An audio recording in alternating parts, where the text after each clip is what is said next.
So ito na nga guys, ang hinihintay po natin na isang inverter galing pa po ng Africa mga kaibigan, at ito yung hinahanap po natin, yung simple 300 watts lamang po ito mga kaibigan, at dapat hindi lalampas sa wattage niya ang mga appliances na ilalagay po natin. Kahit ano namang inverter yan mga kaibigan, kung lalampas po ang ilalagay po natin, i-load po natin, ay talagang masisira po yan mga kaibigan. Eto na, buksan po natin ang may amoy pa na galing ng Africa mga kaibigan.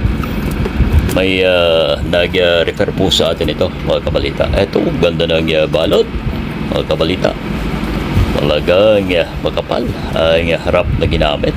Ayan ito ay gamit lamang po natin sa fan, at pwede din po mag-charge ng laptop mga kaibigan.